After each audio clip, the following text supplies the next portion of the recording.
Light ਵਾਲਿਓ ਵਿੱਚ ਭਾਈ ਸਾਹਿਬ ਵੀ ਬਣਾਈ ਭਾਈ ਸਾਹਿਬ ਸਾਰੀ ਕੋਟ ਬਣਾ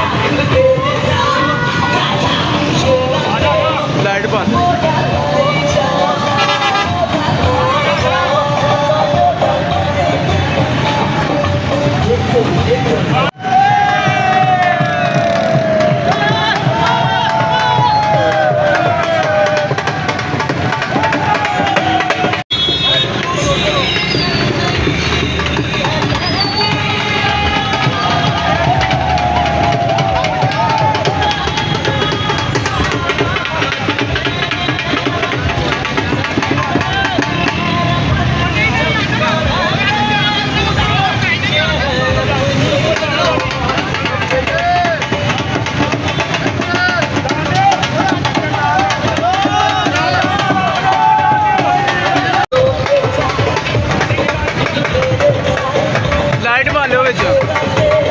ਭਾਈ ਸਾਹਿਬ ਵੀ ਬਣਾਈ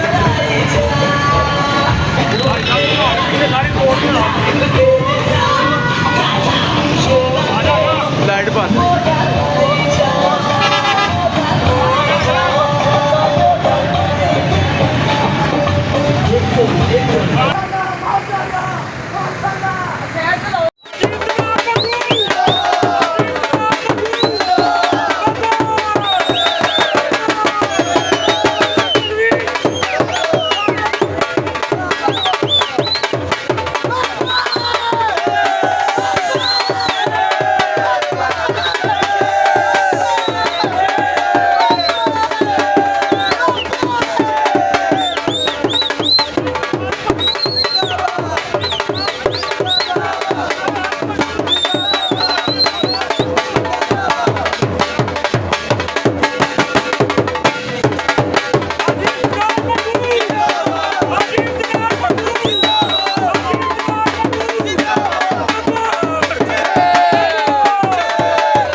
مسلم لیگ کا ورکر کنونشن ہے اور اس کا ایجنڈا صرف یہی ہے کہ 21 اکتوبر نواز شریف صاحب اپنے وطن واپس آ رہے ہیں.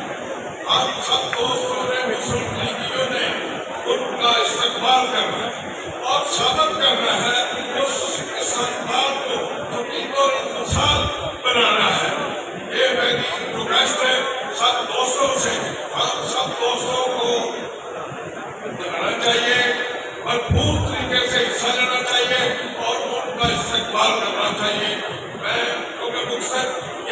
मकसद सिर्फ जो प्रोग्राम बनाया है ये सब 21 अक्टूबर का उनका ये नवाज शरीफ का इस्तकबाल है।